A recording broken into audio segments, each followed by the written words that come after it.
Hello kids, हम लोग पढ़ने जा रहे हैं चैप्टर 1 डस्ट ऑफ स्नो। तो ये आपके इंग्लिश की पोएम है, फर्स्ट पोएम है।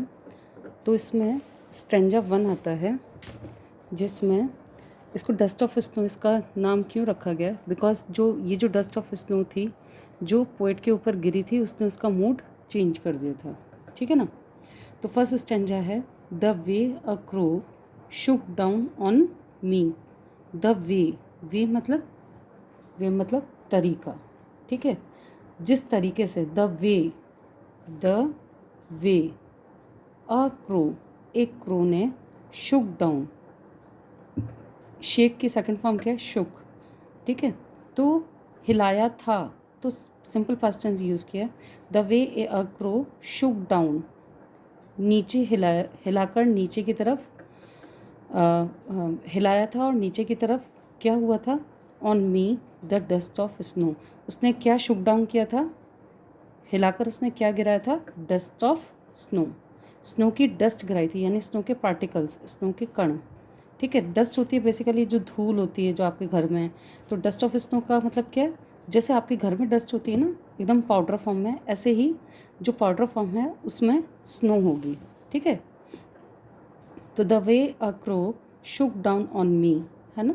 तो जिस तरीके से अ क्रो शुक डाउन, हिलाकर नीचे गिराया उसने, शुक down on me the dust of snow from a hemlock tree. कहाँ से, एक हेमलॉक ट्री से, फ्रॉम मतलब से। ओके, तो ये स्टैंजा में बता रहा है कि एक जो पोएट है, he was sitting under a tree, under a hemlock tree, and what happen, a crow shook down the dust of snow. ठीक है, and it fail over the poet. ठीक है, एंड फिर क्या हुआ देखते हैं, what fail over the poet, कवि पर क्या गिरा था, वॉट फेल, फॉल के सेकंड फॉर्म फेल। ठीक है, पास्ट टेंस, ओवर ऊपर, यानी पोएट के ऊपर क्या गिरा था, what fail over the poet. ठीक है, तो आप क्या लिखोगे, वॉट मतलब क्या, तो आप यहाँ लिख दोगे द स्नो डस्ट, या द डस्ट ऑफ स्नो, है ना। The dust of snow fail over the poet, simple answer लिखिए। ठीक है, ज़्यादा बड़ा करने का ट्राई मत कीजिए। अगर आपको ज़्यादा आता है तो आप लिख सकते हैं, बट ये 1 मार्कर है तो आई थिंक इतना बहुत होगा। फिर what caused these snow particles to fall. What मतलब क्या, कॉज मतलब क्या, मतलब क्या कॉज था। ठीक है ना, किसने कॉज किया था। ठीक है, कॉज मतलब होता है कारण। ठीक है, ये मतलब ये क्यों हुआ था, ये इसके उत्पन्न होने के पीछे क्या कारण था। तो व्हाट कॉज्ड, ऐसा क्या था जिसकी वजह से कॉज हुआ था, दीज स्नो पार्टिकल, जिसने इसको कॉज किया था, इसको उत्पन्न किया था, इन स्नो पार्टिकल्स को नीचे गिरने के लिए, टू फॉल।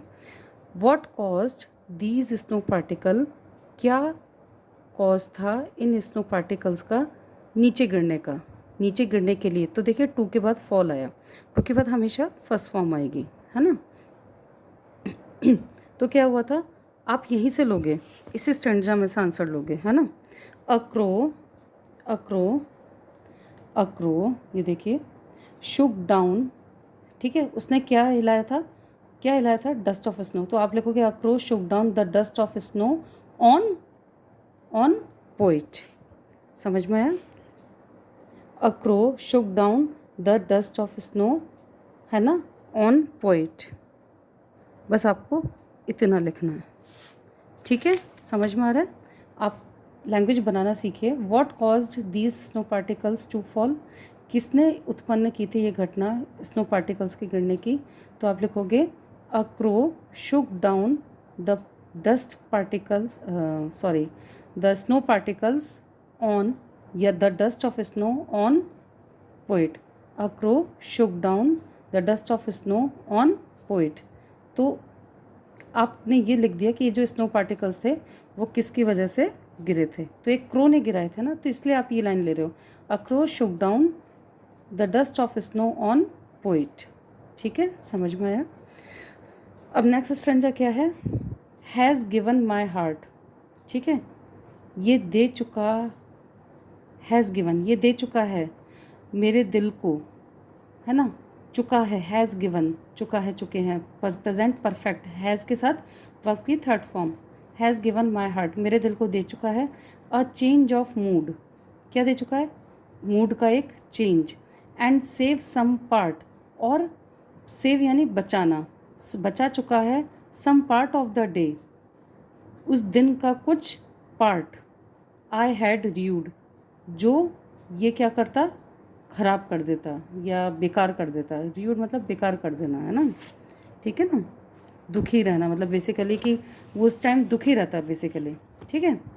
तो अब आपका जो क्वेश्चन है, what effect did the crow's act have on the poet, क्या इफेक्ट था जो क्रो के एक्ट का जो कि पोइट के ऊपर पड़ा, what effect did the crow's act, ऐसा क्या इफेक्ट था क्रो के एक्ट का जो पोइट पर रहा, ठीक है। तो इसका आंसर आप क्या लिखोगे, द क्रोज एक्ट, क्रो के एक्ट ने क्या किया, changed the mood off poet, ऐसे ही हुआ था ना, द क्रोज, यहाँ से लोगे आप, द क्रोज एक्ट चेंज्ड, आप पास्ट टेंस लिख रहे हो, चेंज कर दिया था किसके मूड को, the mood off poet, poet के मूड को, है ना।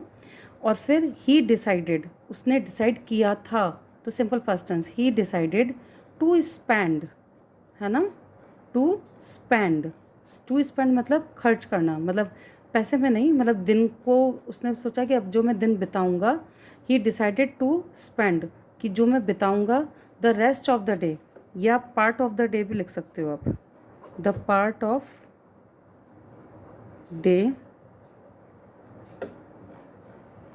The remaining part of the day लिखना पड़ेगा आपको, ठीक है, the remaining part of the day या the rest of the day joyfully, तो he decided to spend the rest of day, यानी उसने डिसाइड किया था बिताने का, टू स्पेंड बिताने का, the rest of the day बचा हुआ दिन जॉयफुली, खुशी से, तो उसने जो बचा हुआ दिन था वो खुशी से बिताने का डिसाइड किया था, तो ही डिसाइडेड, उसने डिसाइड किया था टू स्पेंड बिताने के लिए, the rest of the day बचा हुआ दिन जॉयफुली, खुशी से बिताने का डिसाइड किया था।